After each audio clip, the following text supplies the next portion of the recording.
Kita Assalamualaikum. Waalaikumsalam warahmatullahi wabarakatuh. Alhamdulillah hari ini kita bareng sama Teh Heni. Teh Heni itu ibu dari 2 orang anak sebagai madrasah pertama buat anak-anak, dan kebetulan beliau ini juga penggiat dakwah dan Masya Allah. juga pernah menjadi pendidik ya, tenaga Ya, pendidik di betul. Indonesia Raya Begitu. ini. Nah, kita mau ngobrol soal apa sih tipsnya punya anak-anak penghafal Quran, karena buat informasi nih, mereka ini di usia 12 tahun rata-rata punya hafalan 10 juz gitu. Masya Allah, itu dapat Masya dari Allah. mana infonya? Dari tetangga sebelah. Oh, gitu. Tolong dijelasin Teh, kira-kira apa, dimulai dari mana lah gitu. Gimana caranya menanamkan rasa cinta ke anak-anak, ke Al-Quran kepada anak-anak. Agak berat ya jawabnya. Pakai bismillah dulu mungkin. Agak berat jawabnya. Ya, baik. Bismillahirrahmanirrahim. Sebetulnya begini. Idealnya idealnya, karena terus terang mungkin kalau ditanya seperti itu, kenapa saya tadi jawab berat itu karena ini termasuk sesuatu yang terlambat gitu. Terlambat aja bisa 10 juz ya saudara-saudara. Artinya terlambat niat dari orang tua. Oh iya, gitu ya. Nah, idealnya memang ini harus dipersiapkan jauh-jauh sebelumnya, sebelum dipertemukan dengan pasangan. Seperti itu. Diiringi dengan niat. Yang jelas itu. Kemudian bagaimana dengan niat itu ketika muncul setelah hadir dalam sebuah pernikahan? Ya, tidak masalah. Yang penting tidak akan terlambat toh, gitu ya. Jadi ya, kita utuhkan niat itu bukan hanya dari diri kita tapi juga pasangan. Dengan niat yang bulat, dengan tekad yang kuat gitu, otomatis dari orang tua ini juga akan terinformasikan kepada anak-anak ya gitu, akan ditransfer kepada anak-anak.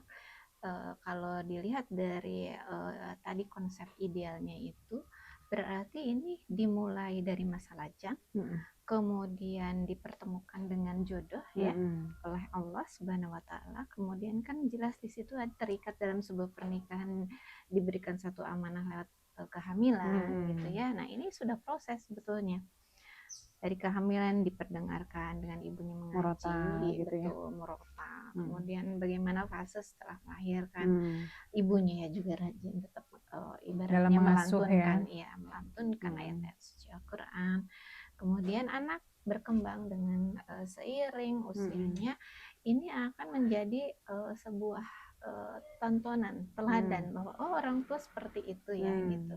Nggak aneh, nggak sesuatu yang asing di telinganya tuh ibarat kata tidak ada gitu ya. Karena apa, itu sudah terbiasa. Walaupun nanti mungkin ya kita akan mendengarkan celotehan anak-anak ketika melafalkan ayat-ayat suci Al-Quran, satu dari sisi surah Al-Fatihah ya gitu. Biasanya itu yang memang target utama untuk orang tua mentransfer kepada anaknya. Kenapa? Karena surah Al-Fatihah itu kan itu yang akan dibawa sepanjang usianya, seperti itu. Jadi pelajariannya ngalir ke orang tua. Betul gitu, walaupun nanti ya diiringi dengan intermezzo karena anak-anak dengan fase perkembangan itu dengan pelafalan yang belum terlalu maksimal gitu ya. Nah, itu terus aja dilatih seperti itu. Nah, kemudian setelah itu 0 sampai 3 tahun ya, berarti 0 sampai 3 tahun itu fase-fase pengenalan. Nah, dari 3 tahun itu kita bisa sudah mentargetkan yuk kita belajar menghafal Al-Quran gitu dengan surah Al-Fatihah, atau mungkin bisa dari An-Naba ya juz 30. Tergantung nanti strategi yang diterapkan oleh orang tua dimulai dari mana gitu. Nah, itu 3 tahun. Kalau misalnya mau maksimal lagi di usia 3 tahun itu masukkan ke dalam satu komunitas di mana nanti anak-anak di situ juga semuanya akan mengalami proses pembelajaran Al-Quran. Kalau misal di rumah ya jelas dengan orang tuanya, atau kalau kita misalkan tadi gabung dengan komunitas tertentu, banyak ya kan Kayak lembaga-lembaga, TPQ ya gitu betul, ya. lembaga-lembaga pengajian TPQ, ada Qiroati, ada Umi, ada apa lagi nih, banyak sekali Banyak kalau sekarang ya sekarang. gitu. Nah dari sana nanti paling tidak 2 jam itu akan menambah pengalaman untuk anak-anak dan menambah apa ya, ilmu gitu, ilmu hafalan, Memperbaiki betul makhrajul betul huruf juga ya. betul, karena di sana tahsin juga kan diperdalam ya gitu, seperti itu. Nah nanti seiring berapa lama di komunitas itu tergantung daripada targetan sampai pencapaian akhirnya. Biasanya kalau misalnya di Qiroati kan sampai dengan belajar tajwid ya terakhir. Setelah itu lulus dalam serangkaian tahapan yang dicapai, kemudian kan ada semacam ujiannya ya, semacam ujiannya. Kemudian setelah kelulusan baru hanya menghafal saja, tahfidz saja. Cuma memang kalau di lembaga seperti TPQ tadi itu tidak menjamin juga bisa. Maksudnya kelulusan itu didapat itu tidak bisa dijamin ya, karena apa? Karena kan ditentukan nanti penilaian khusus oleh lembaga gitu. Sudah berapa lama anak mengaji di situ? Misalkan ada yang 3 tahun lebih, ada yang 1 tahun, tergantung bagaimana anak apa ya, kecepatan dalam pemahaman pembelajaran Al-Quran. Nah itu semua ada batas apa kriteria minimal untuk penilaiannya, sehingga nanti ya ketika di bawah itu tidak dinyatakan untuk lulus. Dan harus mengulang lagi biasanya kalau di lembaga TPQ seperti itu gitu. Tapi kalau misalkan mau di rumah kan tidak ada ini ya, tidak ada penilaian ketat seperti di TPQ. Jadi sebetulnya ketika memang orang tua ini paham dengan ilmu tahsinnya itu, ini bisa berjalan terus berkesinambungan seperti itu. Nah terus biasanya yang diceritain ke anak-anak tuh apa sih gitu loh, biar mereka tuh semangat secara mandiri buat ngulang-ngulang hafalan kayak gitu. Ya, memang anak-anak ini apa ya, sangat harus kental dengan berbagai referensi untuk apa namanya ya, menceritakan tumbuhnya rasa cinta dalam hatinya itu dengan sirah sebetulnya, dengan kisah-kisah yang ya tidak jauh dari apa yang terdapat dalam Al-Quran. Misalkan contohnya gitu tentang apa ya, dalam juz 30 saja mungkin yang lebih dasar gitu. Nah itu tentang di surah Al-Mutaffifin tentang kita tuh tidak boleh curang gitu. Nah seperti itu. Nah ketika disebutkan dalam ayat tidak boleh curang di salah satu ayat di surah Al-Mutaffifin, kita harus melihat referensi ini apa sih kisahnya gitu. Nah dari satu ayat saja itu bisa menggali banyak hal gitu. Artinya jadi asbabun nuzulnya yang betul, diceritain. bisa jadi asbabun nuzulnya, bisa sirohnya gitu. Itu kan akan memperkuat secara ruhiyah ya. Secara ternyata dari situ ada satu gambaran bahwa dulu begini, dan itu adalah bagian daripada teladan gitu. Selain memang yang dilihat di rumahnya adalah orang tuanya sendiri seperti itu. Contoh kemarin apa ya, surah Al-Fatir tuh ayat 15. Di situ kan di surah Al-Fatir ayat 15 itu bahwa ya kamu tuh ibaratnya ya gitu, kalau secara arti persisnya mungkin nanti bisa dilihat di Al-Quran, bahwa kamu tuh butuh Allah lah gitu. Nah seberapa butuh sih kamu dengan Allah gitu. Coba kita lihat, benar gak sih kita butuh sama Allah? Ketika apa? Ketika tangan kita terluka, kita sudah tidak berdaya dengan rasa sakit itu. Tentu refleks mungkin ya dengan ucapan-ucapan seperti apa, astagfirullah gitu, terus ya Allah sembuhkan lukaku gitu. Artinya apa? Keterikatan kita dengan Allah itu di sana memang hadir gitu.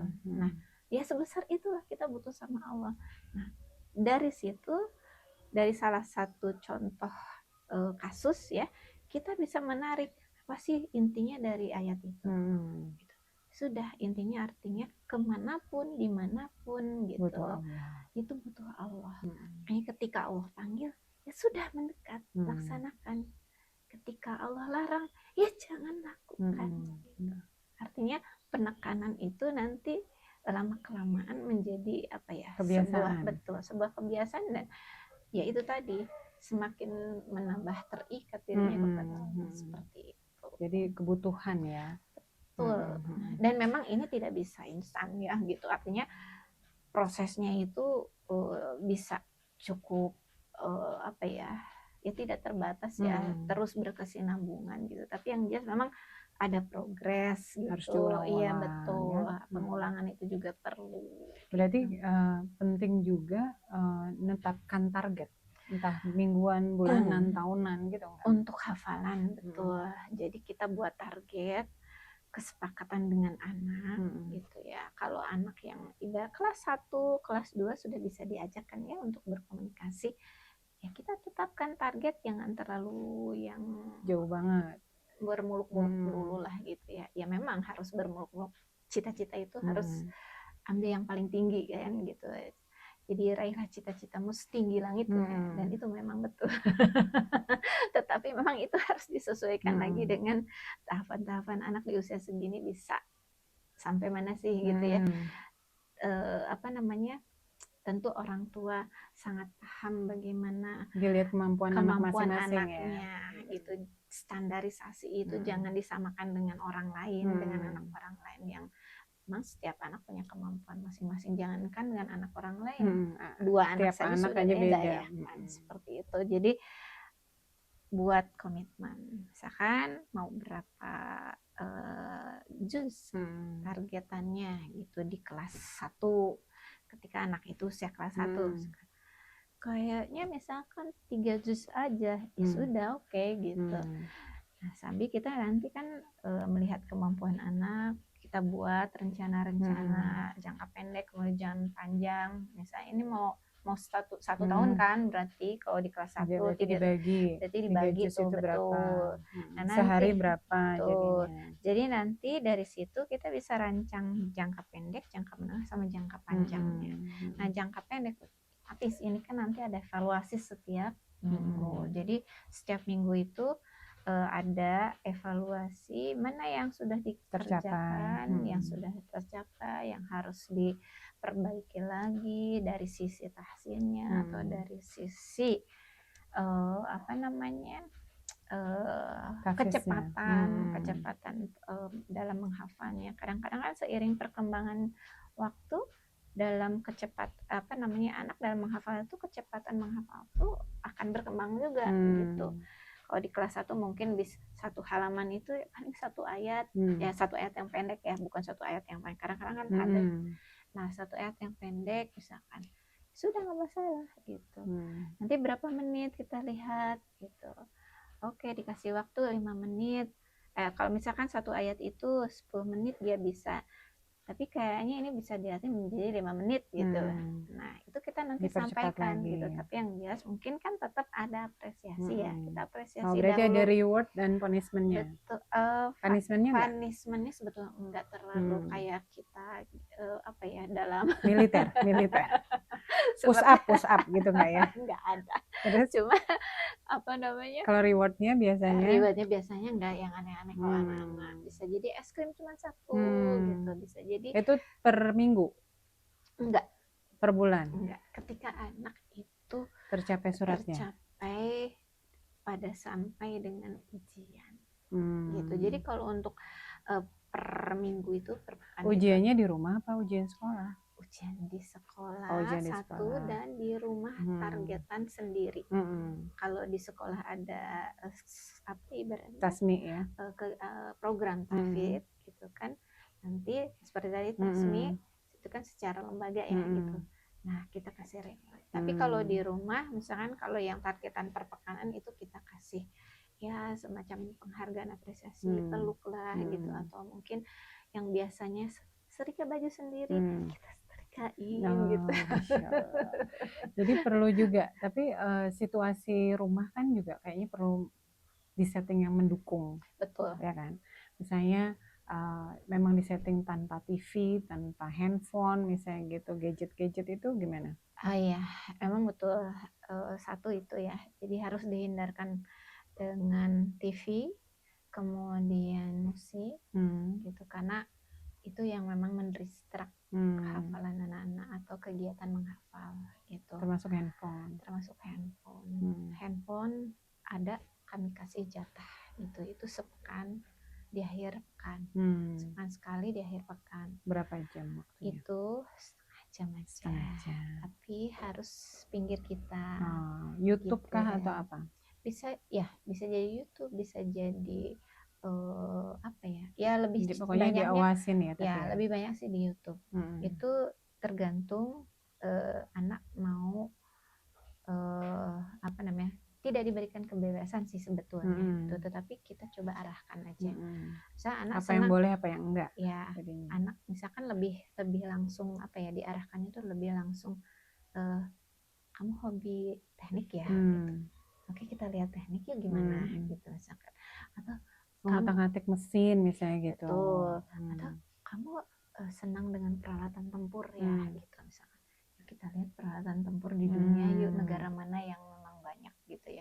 Seperti itu. Jadi langsung diarahkan ke sana biar tidak melebar. Kalau melebar tuh bahaya. Karena anak tuh pintar mancingnya. Jadi kartun-kartun Anfaedah udah nggak pakai ya. Udah nggak ada aja dari list ya. Kalau dulu waktu anak-anak kelas 1 kan mungkin masih ya kita sisipkan lah itu, tapi itu juga kayak Nusarara ya dulu kan masih ada Nusarara. Terus apa saya Nusarara? Rico the series. Itu seperti itulah mungkin kan, tapi memang di sana kan ada nilainya, ada isinya. Betul, seperti itu. Terus kebiasaan anak-anak sendiri di setting setelah subuh kah atau habis maghrib kah? Yang ada waktu-waktu wajib nggak? Ya habis maghrib. Dan waktu tahajud atau kalau enggak ya subuh. Tapi karena untuk saat ini karena memang kegiatannya jam 5:04, paling telat jam 5:20 tuh harus segera berangkat dari rumah ke sekolah, berarti ya di jam tahajud. Dibangunkan sekitar jam 2 atau jam 3? Lebih banyak 2:30. 2:30. Kalau jam 2 tuh lebih mungkin emak bapaknya ya. Jadi tahajud dulu, baru nanti disetting untuk bareng-bareng sama ayah bundanya. Yang penting di situ membersamai. Anak itu kalau melihat salah satu dari orang tuanya tidak memegang Quran, ya entah itu mau menghafal atau mau ibaratnya hanya dengan membaca tilawah, itu mereka menilai gitu. Ternyata kegiatannya sama ya gitu. Kenapa? Karena usia-usia anak SD itu masih ada rasa kayak kok bisa sih itu enggak gitu. Jadi orang tua juga harus membersamai dan mulai ikut menghafal kalau bisa. Betul, ada niatan ke sana memang dari awal tadi. Jadi sebelum memang punya anak itu tadi ya gitu kok idealnya. Buat para jomblower ya. Betul. Jadi sebelum diberikan amanah anak itu memang sudah tumbuh itu sebetulnya. Tapi karena saya termasuk tadi terlambat itu gitu. Jadi ya mau tidak mau walaupun harus berpuluh-puluh kali menghafal satu ayat gitu ya, tetapi ya itu terus tetap dilakukan ya, sampai karena anak melihat effort orang tua juga. Betul, sampai abinya itu menempel di 2 tempat, di copy halaman Al-Quran itu surah apa, tempel satu di sini, satu di sini. Khusus untuk abinya sendiri. Khusus untuk iya. Jadi itu anak kan melihat kan gitu, di mana abinya juga ada ikhtiar gitu. Ada effortnya lah ya. Betul. Jadi oke, setoran. Jadi saya sama suami itu setoran ke dia. Masya Allah. Gitu kayak kebalik udah ya Ustadz. Iya. Dan itu dinilai oleh anak itu sesuatu yang luar biasa. Masya Allah. Gitu. Jadi dengan usia yang masih imut-imut ya, orang tuanya masih mau usaha. Dan gitu kalau misalkan tidak merendahkan lagi gitu, ketika orang tua jauh di bawah belakang saya gitu, itu tidak ada terucap gitu merendahkan atau gimana, itu ada penghargaan buat kita orang tuanya dari anak-anak yang sangat-sangat memaklumi gitu ya, walaupun yang kita masih ada banyak salah gitu, bukan itu gini gitu. Nah kadang-kadang kita juga kadang maraju huruf masih salah, atau panjang pendek masih salah. Dia saling mengingatkan. Jadi dari proses itu intinya saling mengingatkan aja. Kadang-kadang ya ketika kita sebagai orang tua menerima setoran anak gitu kan, apa yang sudah kita tahu ya mau tahsinnya kan kita juga ada evaluasi ya, yang seimbang dengungnya gitu, misalkan yang lebih jelas lagi penekanan hurufnya gitu. Nah itu kan kita sampaikan gitu, dan anak pun ketika mengkoreksi kita ya kita legawa. Kadang ya nggak boleh ego ya, nggak gitu. Boleh ngerasa sok tua gitu ya. Nah, nggak mau sok pintar gitu. Jadi nggak mau dikoreksi, nggak boleh juga ya. Iya, nggak boleh. Tapi kadang-kadang ya ada juga sih ketika ada mungkin ada beban yang bertumpuk gitu ya. Nggak apa-apa sih, satu aja. Minta dikasih ini ya, apa namanya, apresiasi lah sama anak gitu ya. Gitu. Tolong dipahami gitu ya. Terus satu lagi deh, terakhir teh.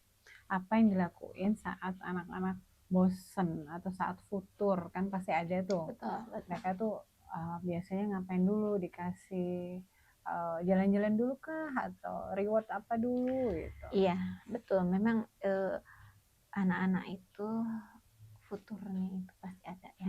Bukan hanya anak-anak. Jadi penghafal Quran tuh futurnya pasti ada, tapi seberapa besar gitu ya, itu tergantung kembali kepada kadar daripada kesiapan setiap orang gitu. Nah futur itu terjadi ketika biasanya murojaah.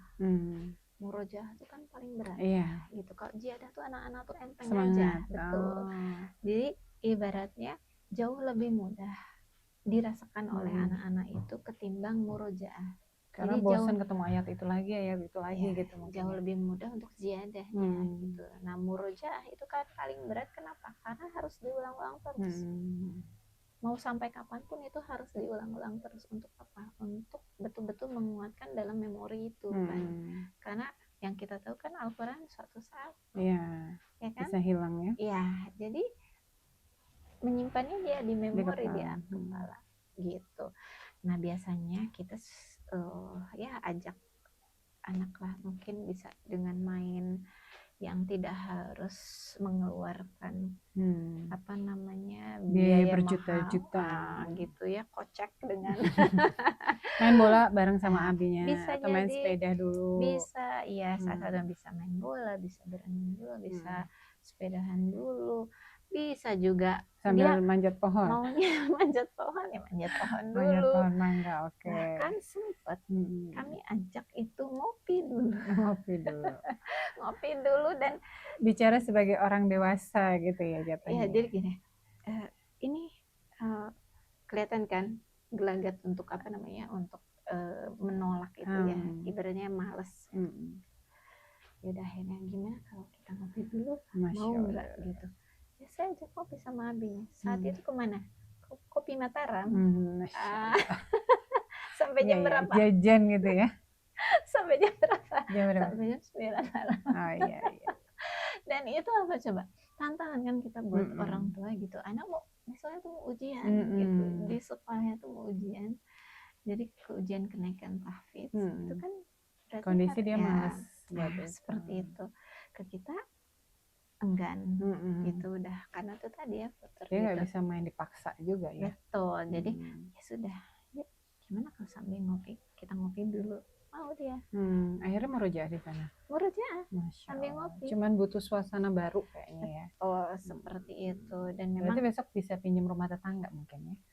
Kalau diizinkan, kalau nggak diizinkan bisa jadi bubar. Iya, rame entar sama tetangga. Ya.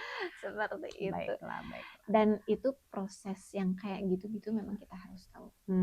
Bisa menyelami hati anak. Betul. Banget ya. Dan ya kalaupun memang anak di sana tidak tidak dalam kondisi futur ya kita memang harus bukan fleksibel yang gimana ya. Kita harus bisa ibaratnya mengemas ya, meramu momen-momen anak supaya tetap untuk terus ibaratnya setiap semangat. Hari itu larut dengan Al-Quran itu tadi ya.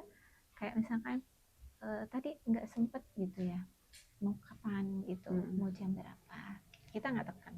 Jam berapa? Kayaknya pagi ini aja. Di mana? Kan mau berangkat sekolah. Itu pas hari sekolah. Mana kan mau berangkat sekolah. Nggak apa-apa. Murojaah di perjalanan. Masya Allah. Terus gimana setorannya? Nanti Abi dengerin aja. Tapi Abi udah hafal belum ya suratnya? Gitu. Terus Abinya kan nanti ada komunikasi sama, misalkan Abi belum hafal surat itu karena belum mencapai di juz berapa gitu. Oh ya udah kalau gitu nggak apa-apa, abang aja, Abi dengerin aja. Gitu. Atau kalau misalkan jiadah, kalau pas jiadah nanti ya dia bawa Quran kecil sambil lihat kayak gitu, terutama memanfaatkan di momen-momen lampu merah gitu, saat berhenti atau saat macet, biasanya seperti itu. Ya sudah, biarkan saja. Nanti proses itu ya kita tanya, tadi dapat berapa ayat gitu. Kalau dalam proses sambil kayak dipegang Qurannya tuh di jalan. Iya. Masya Allah. Berarti yang di Instagram yang pada murojaah di motor itu salah satunya anak beliau. Iya, terus kan maksudnya gini, memang sih kita dengan maaf ya, maksudnya dengan bergeacara anak sekolah hari ini gitu loh ya, gitu kan. Pulang udah sore, berangkat udah pagi gitu kan, mau dimasukin lagi udah ke lelah, ke lembaga kayak TPQ itu udah capek banget. Karena memang anak saya udah selesai ya sebetulnya, tinggal tahfidz aja. Sebetulnya tinggal di rumah gitu, meneruskan gitu. Tapi kadang-kadang kalau kondisi capek juga kan nggak bisa dipaksa. Kadang ya itu, kalau udah yang capek abis maghrib aja udah tidur. Nanti isyanya dibangunkan. Dibangunkan pas tahajud sekalian. Tapi jangan dikira itu ini ya, apa namanya, tenaga itu sama pikiran benar-benar itu. Oh iya, pasti. Jadi mencetak seorang penghafal Quran itu nggak kayak bikin donat. Nah, itu ya. Diulenin langsung pasti jadi ya. Tunggu 1 jam terus udah ya bisa kan? dia. Jadi pasti butuh proses, tenaga, pikiran, betul. uang bahkan ya. Betul. Dan itu dikuatkan dengan doa. Jangan lepas dari doa orang tua. Benar, minta dikuatkan Allah. Betul. Ya kitanya ya anaknya gitu kan. Betul. Jadi kalau misalkan kayak anak-anak yang ibaratnya kalau masih sama kita nih ya, itu kan bisa kita lihat dalam pengawasan kita. Tapi kalau misalnya anak kita udah jauh mondok seperti apa, kita hanya bisa dengan doa kan. Nggak bisa yang ibaratnya kekepin setiap hari kita lihat gimana makannya. Ada yang lupa makan, harus perhatikan halal, thayyib, itu yang perlu diperhatikan. Karena apa? Itu sumber rezeki ya. Sumber rezeki. Karena itu ada faktor penentu. Jadi bukan hanya dari niat aja, kemudian dari rencana, kemudian dari pelaksanaan, tapi juga faktor-faktor yang menjadi satu kesatuan yang harus mendukung itu tuh ya. Betul. Rezeki rezeki halal, haram, makanan itu harus juga diperhatikan. Betul. Ya bukan sekedar halal saja, tapi ya thayyib juga harus diperhatikan. Kadang-kadang memang anak-anak tergiurkan dengan makanan teman-temannya gitu kan. Yang ini boleh enggak gitu. Ya sekedar mengenal boleh aja lah gitu, tapi tetap kita batasin juga gitu. Udah ya. Cukup tahu. Nanti nggak boleh makan lagi ini ya. Atau misalkan ada makanan yang memang kita perbolehkan, tapi itu apa? Kita sampaikan. Boleh makan ini lagi nanti sebulan ke depan ya. Tapi pada kenyataannya bulan depan juga belum kita belikan gitu. Belum tentu kita belikan. Belum tentu anaknya ingat juga. Betul. Gitu. Jadi itu hanya pengalihan isu. Iya. Yang penting udah usaha dulu.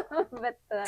Gitu. Baiklah, terima kasih Teteh hari ini. Banyak banget ya ilmunya. Semoga kita semua jadi generasi penghafal Quran. Amin. Menjaga Al-Quran. Berusaha mengamalkannya ya Teh ya, bareng-bareng. Yang butuh banyak doa saya. Ya, tolong didoain semuanya. Itu ya, terima kasih podcastnya hari ini Teteh. Barakallah. Semoga bermanfaat. Amin. Ya. Ilmu yang sedikit ini sebetulnya mungkin di luar sana masih banyak orang tua yang lebih banyak pengalaman, lebih banyak ilmunya gitu. Tapi karena ini saya buat teman-teman Denisa ya kan, kebetulan narsumnya kita kenal, jadi teteh aja lah gitu ya. Kapan-kapan ketemu lagi. Ya, Dah. assalamualaikum warahmatullahi